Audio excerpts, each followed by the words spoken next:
parler de Noël qui est fêté à travers le monde, même dans les endroits où vous n'imaginez pas que les gens puissent aimer Jésus-Christ. Et c'est la raison pour laquelle nous vous disons que ce n'est pas Jésus-Christ qui est derrière.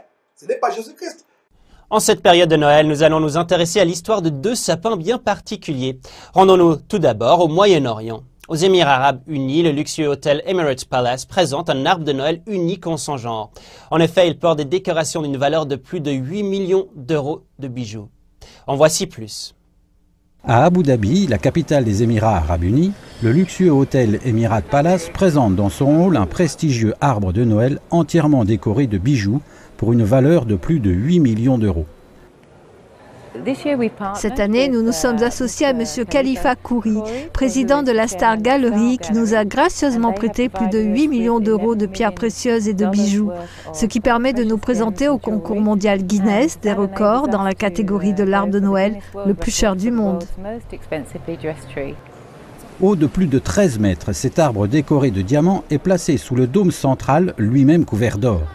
L'hôtel s'est présenté au concours Guinness des records dans la catégorie de l'arbre de Noël le plus cher du monde. C'est dans ce même hôtel qu'avait été présenté il y a quelques mois le premier distributeur automatique d'or. Mais pour l'hôtel Emirates Palace d'Abu Dhabi, un lieu où la royauté et les milliardaires descendent prendre un cappuccino saupoudré de paillettes d'or, cet arbre semble simplement faire partie du décor.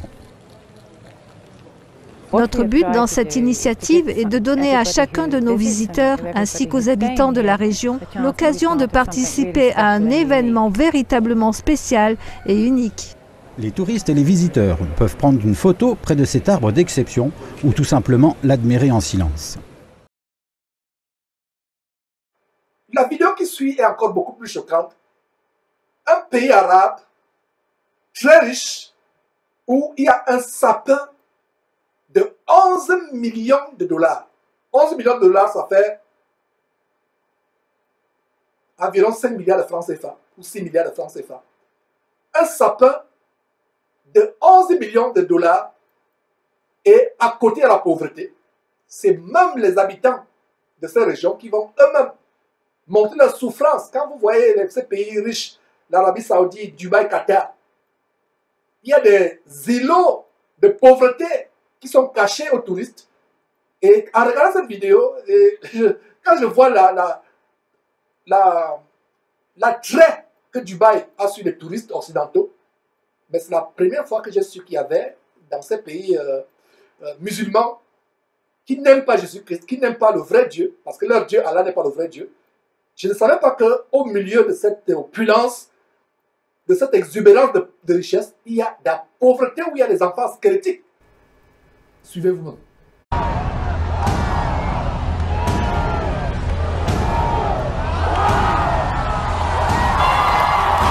إلى أي حال وصلت أحوال أمتنا حتى احتفالهم أكثر من احتفالهم في عيد الفطر بل والله في عيد الأضحى لا ترى لهم زينة ولا احتفالا ولا فرحا ولا سرورا في عيد الأضحى أو عيد الفطر أعظم أيام السنة عيد المسلمين أما في أعياد النصارى شوف الزينة. كل مرة باجي فيها دبي بلاقي دبي في انفتاح في كل حاجة بصراحة يعني. I've known many people from the UK and from parts of Europe that say they actually feel the spirit of Christmas more in the United Arab Emirates compared to other places. People who are living within Mall of the Emirates are like foreign and they want to celebrate the end of season. So we make sure always that we make the platform ready for them. Most Emiratis are behind the effort to make expatriates feel welcome.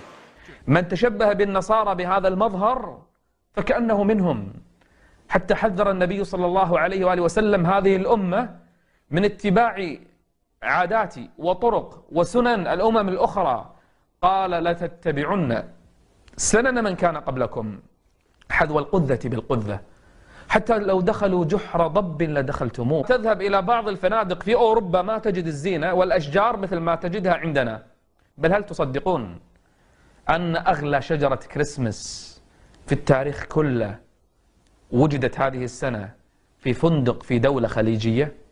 للأسف جعل شجرة سعرها 11 مليون دولار. جوعان انت يعني؟ أنا جوعان.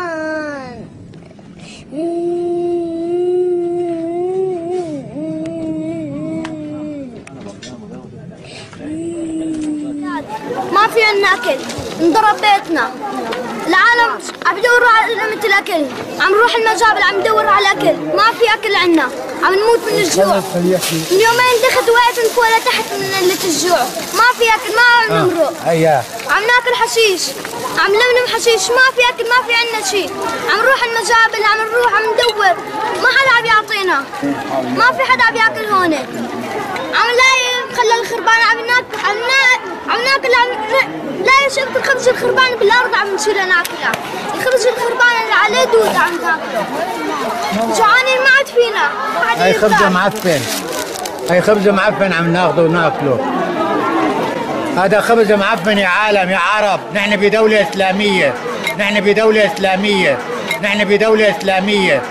People who are living within Mall of the Emirates are like foreign, and they want to celebrate the end of season. So we make sure always that we make the platform ready for them. يا عرب نحن بدولة إسلامية. عايزين نعرف هل هم اخواننا الأقباط بس هم اللي بيجوا يشتروا منك الزينة اللي... لا، ما بتفرقش ما بين الأقباط أو المسلمين، الاثنين واحد. والمسلمين بتشتري أكتر من الأقباط من الحاجات اللي هم الأجراس والكده، بيحبوا يحتفلوا معاهم. يعني المسلمين بيحتفلوا براس السنة يمكن بيشتروا منكم حاجات أكتر من الأقباط كمان.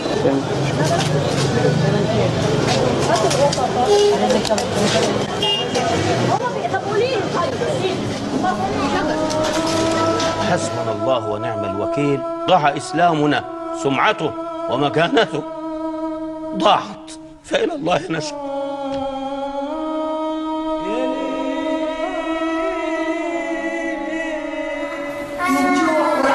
لا أكل ولا شرب، لا حليب ولا حفوضة، وين العرب وين الإسلام؟ هيك أولادهم بجوز من الله. حسبي الله ونعم الوكيل. بجوز من الله، بجوز من الله. حسبي الله ونعم الوكيل. أنا كنت قدامه ما في حدا بيرد من قلبي يموت قدامه ولا عم يموت من قلبي. وين العرب وين الإسلام؟ والأطفال هذول شو ذنبهم؟ هذول بيدفعوا الثمن، هذول بيدفعوا الثمن عاد. ماتت الجوع عمرها شهر. هذا منظر هذا ساكنين يجوعوا. هذا بدك تشوفه تفي عليهم على شرفهم.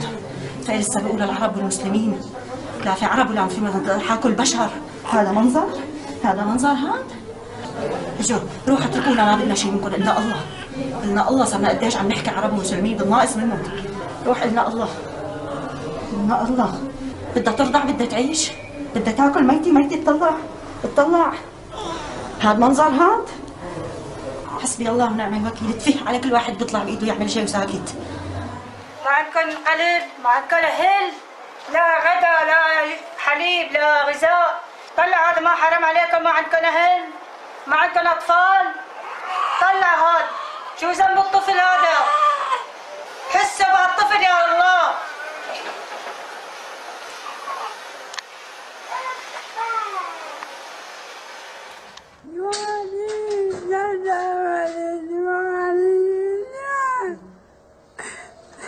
يلا بسيطة. وحدي الله أمي، خلاص وحدي الله. كلياتنا جوعانين. وحدي الله. المحشي كلياتنا جوعانين. رب العالمين هو اللي كلياتنا جوعانين، مو بس الله ونعم الوكيل. كلياتنا جوعانين.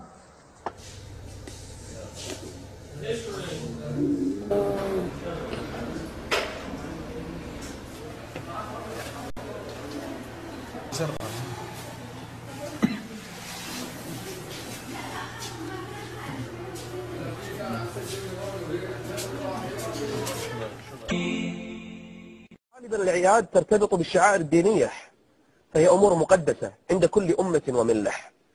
هذا غير مستغرب، لكن المستغرب أنك تجد المسلمين يحتفلون بأعياد المسيحيين مثلا، أو اليهود مثلا، أو المجوس مثلا. هذا هو الغريب. عمرك شفت واحد مثلا مسيحي أو نصراني في يوم الأضحى يمشي في الشارع وهو يقول الله أكبر الله أكبر لا إله إلا الله؟ ما تشوف. لكن تشوف مسلم حاط شجرة كريسمس مليان ما شاء الله. يمكن للأسف تلقى في أمريكا وأوروبا ما يحصل عندنا في بعض الدول العربية، بل قهرا أقولها حتى الخليجية. مدينة خليجية يتوافد عليها مئات الآلاف عشان ليلة راس السنة، هو مغنين ومغنيات من كل أنحاء الدول العربية، بل بعض الصالات تحيا برقص عربي شرقي ورقص روسي، وعاشت الحرية.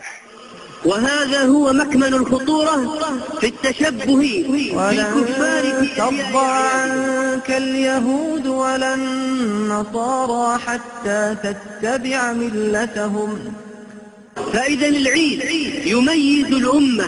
يميز الأمة والديانة التي يحتفل بها أصحابه، شاء الناس أم أبوا، فإنه قضية عقدية وليست قضية عادات، وهذا ما يجهله كثير. لا يجوز أن نشارك فيه أيها الذين آمنوا إن تطيعوا فريقا من الذين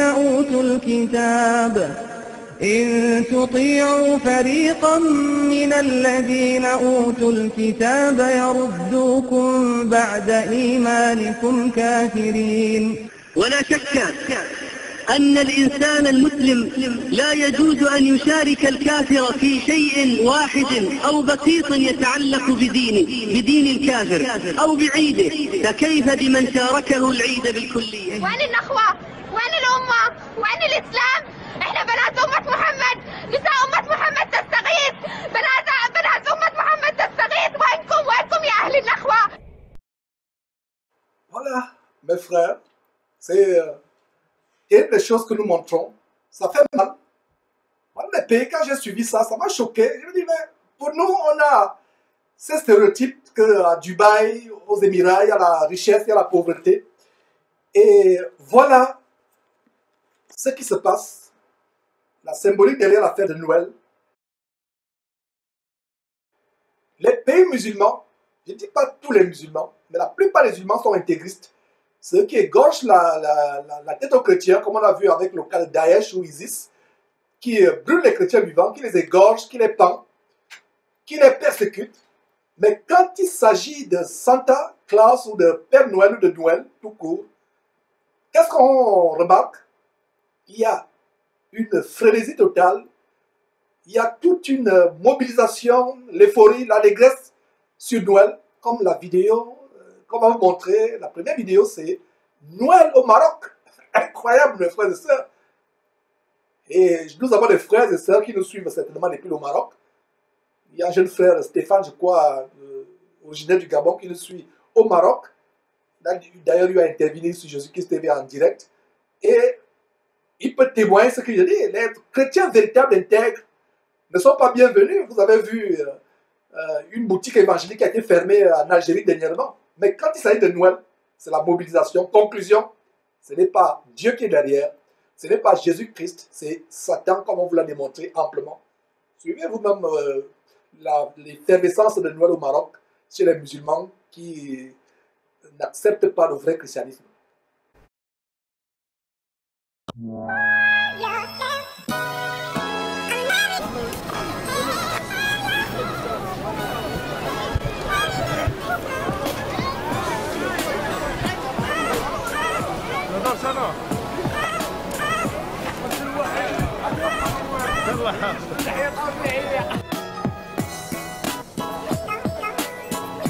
السلام عليكم.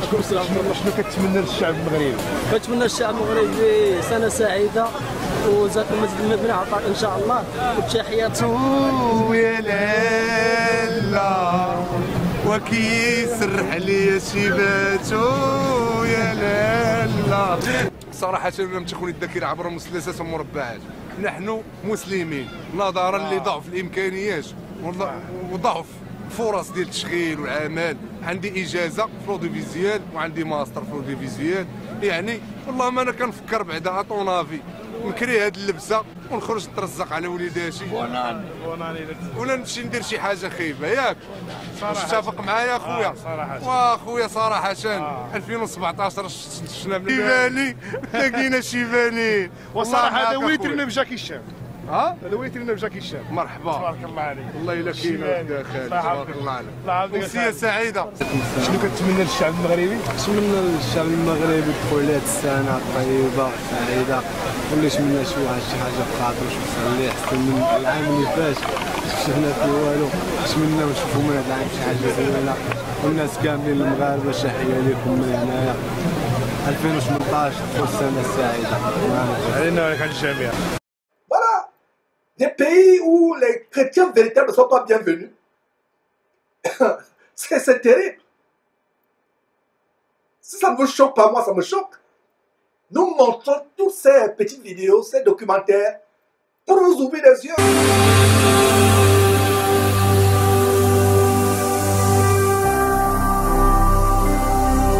Jésus-Christ TV, vous connaîtrez la vérité et la vérité vous affranchira.